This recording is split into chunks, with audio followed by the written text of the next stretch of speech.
दिवाली हिंदू धर्म में सबसे बड़ा त्योहार के रूप में मनाया जाता है। हिंदू धर्म की परंपरा आज भी ब्राह्मण नीतियों के कारण समाज में रूढ़िवादी बनी हुई है। काल्पनिक देवी देवताओं की पूजा आदि कारणों से अपना समाज आज भी जकड़ा हुआ है। अपने समाज में जागृति पैदा करने के लिए इन परंपराओं को उखाड़ फेंकना होगा, तब कहीं नया परिवर्तन आ सकता है। जब तक ये परंपराएं रहेंगी तब तक हमारा समाज का विकास असंभव है। नमस्कार दोस्तों, मैं Dulal Ravidas voice of green Assam India YouTube channel में फिर से एक बार स्वागत करते हैं। दोस्तों, आज हम इस वीडियो में दीपावली की सच्चाई या रियलिटी, दीपावली रियल में क्या है, इन सारे सवालों का जवाब हम आपको देंगे और वीडियो के अंत में एक रहस्य का खुलासा करेंगे। तो चलिए वीडियो का शुभारंभ करते हैं।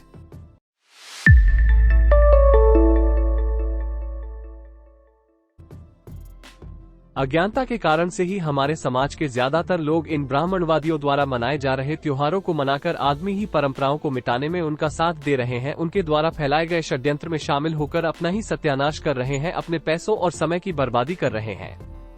इन त्योहारों का मूल स्वरूप क्या था, इसे अभी तक बहुत ही कम लोग जानते हैं। पहले इन त्योहारों को मनाने के लिए हवन, पूजा पाठ आदि नहीं होते थे, न ही किसी संबंधित देवी देवता को संतुष्ट करने के लिए कोई भी तेल मिठाई आदि चढ़ाए जाते थे, न ही इनको मनाने का ब्राह्मणवाद जियो द्वारा कोई मुहूर्त निकाला जाता था। लेकिन आज ब्राह्मणवाद के प्रभाव से श्रमिक लोग भी ढकोसलों में फंसे हुए हैं। हर साल कार्तिक मास की अमावस्या को ये त्योहार मनाया जाता है। इस दिन लक्ष्मी पूजन किया जाता है। मोह माया से ग्रस्त हिंदू संस्कृति का ढोल पीटने वाला भी लक्ष्मी की पूजा करता है, उसके आगे सिर झुकाता है, माँ समझकर उसकी आराधना करता है। जिसकी की थी सनल कुमार सैयद में लिखी गई है, लक्ष्मी घर आए इसलिए ब्राह्मणों को दान दिया जाता है। इसमें इन बनियों की मिठाई खूब बिकती है, क्योंकि हर व्यक्ति को मिठाई खाना अनिवार्य है। इसी दिन जुआ खेलना धर्म सम्मत है, बल्कि कहा तो यहाँ तक गया है कि दिवाली के दिन जो जुआ नहीं खेलता हुआ एक गड्ढा योनि को प्राप्त होता है। आज के दिन शंकर पार्वती ने भी जुआ खेला था, ऐसा शास्त्रों में है, और यही कहकर जुआ को प्रोत्साहन दिया जाता है। इस त्योहार के संबंध में अनेक कहानियां प्रचलित हैं। आज हम उन सभी प्रचलित कहानियों पर बात करेंगे, तो इस वीडियो को पूरा अंत तक जरूर देखें, तभी आप सच्चाई को समझ पाएंगे। एक कहानी राजा बलि से संबंधित है। राजा बलि महान पराक्रमी और चक्रवर्ती राजा था, जो शूद्र जाति का राजा बलियाना था और सभी आर्य राजा और उसके अधीन से और उसको राज कर देते थे। हम लोगों ने छल कपट से उसे मार डाला और उसका राज्यपाल छीन लिया। राजा बलि के समाप्त होने पर वाली की नगरी पर अधिक खर्च करने पर राज्य में खुशी मनाई गई और उसे उस दिन चारों तरफ खुशी में दीप जलाए गए। दिवाली मनाए जाने का दूसरा कारण त्रेता युग में राजा रावण की हत्या करने और उसका राज्य छीनने की खुशी के उपलक्ष्य में घर में दीप जलाए गए। राम ने धोखे से अधिवेशन की गद्दारी से रावण को मार डाला। राम वनवास का समय पूरा कर अयोध्या में लौटकर वापस तो रावण की हत्या एवं लंका दहन की खुशी में अयोध्या में आकर दिवाली मनाई गई थी और खुशी के दीप जलाए गए। से एक तीसरी कहानी भी इस दिवाली के त्योहार से संबंधित है। नरकासुर नाम का एक अनार राजा था। उसने आ रही योद्धाओं से 16,008 स्त्रियों को अपने वश में कर रखा था। यद्यपि अनार्य था, परंतु वो है विरोधी था। उसने आदमियों की स्त्रियों की मुक्ति हेतु नरकासुर से संघर्ष किया और सत्यभामा को धोखा देकर उसे अपने जाल में फंसाकर ले गया। जहाँ ने ये भी है कि ब्राह्मण में सृष्टि की रचना की बना दिए ऋषि बनाए, तब संसार चालू हो गया, पर अन्य कार्य ही अंगीकार था। इसीलिए ऋषियों ने रहनुमा से प्रकाश की आराधना की। तब ब्रह्मा ने सूरज चांद तारे बनाए, जिनसे प्रकाश हुआ। पुराणों में मिलता है कि मूल ब्रह्मा के अंश से दो भुज में और वाम अंग से चतुर्भुज नारायण की उत्पत्ति हुई। उसी प्रकार राधा के वाम अंग से लक्ष्मी पैदा हुई। ऐसी न जाने कितनी ही कहानियां दिवाली को लेकर प्रचलित हैं, लेकिन हमने उनमें से आपको मुख्य बता दी है। अब बात करते हैं बहुजन दिवाली के बारे में कि ब्राह्मण सत्ता आने से पहले हमारे समाज में किस प्रकार इस त्योहार को मनाते थे। भारत एक कृषि प्रधान देश है। भारत के बहुजनों का संबंध फसलों से है। दिवाली पर खरीफ की फसल पकती है। फसल पकने की खुशी इस त्योहार के रूप में व्यक्त होती थी। अगर हम भारत के लोगों में प्रचलित रीति रिवाजों का अध्ययन और विश्लेषण करें तो पता चलेगा कि असल दुनिया और शास्त्रों की दुनिया बिल्कुल अलग है।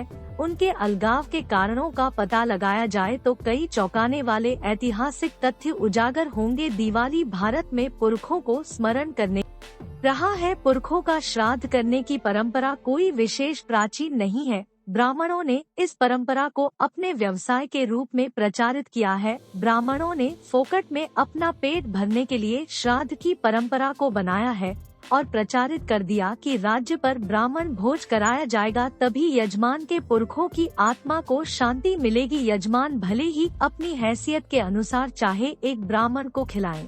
11-21 के आह्वान 101, 1000, 151,000 या इससे भी अधिक कितने भी ब्राह्मणों को खिला सकता है। किंतु खिलाना ब्राह्मणों को ही पड़ेगा, गरीबों को नहीं। इस प्रकार भारत में यदि 3 करोड़ लोग भी एक ब्राह्मण को खिलाएं तो भारत के 3% ब्राह्मणों को रोटी मिल जाएगी। उन्हें कुछ मेहनत मजदूरी करने की जरूरत ही नहीं है।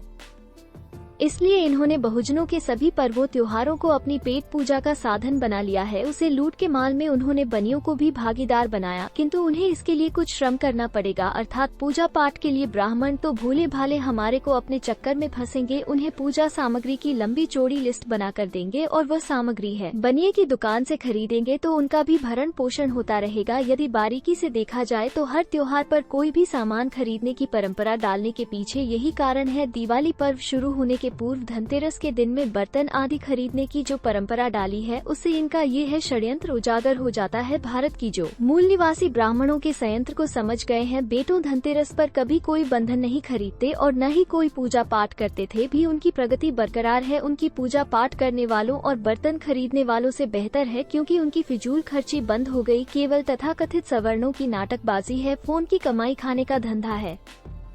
इसके बाद रूप चौदस कर लक्ष्मी पूजन, ठंडी दिवाली, गोवर्धन पूजा, 5 दिनों तक चलने वाले इस त्योहार पर मूल निवासी सबसे ज्यादा ठगे जाते हैं। लक्ष्मी पूजा करते करते उनकी पीढ़ियां बीत गई, किंतु लक्ष्मी तो ब्राह्मण बनियों के घरों में ही रही है, गरीब की झोपड़ी तक कभी नहीं पहुंची और उनकी आर्थिक स्थिति निरंतर बिगड़ती गई। विश्वास के कारण दिवाली के दिन लक्ष्मी के दर्शन के लिए मंदिरों में भीड़ उमड़ पड़ती है, जैसे दर्शन करते ही उन्हें धन मिल जाएगा। दिवाली पर भारत में करोड़ों रुपए के फंड आंखों में आग लगा दी जाती है, जो केवल फिजूल खर्ची के अतिरिक्त कुछ नहीं है।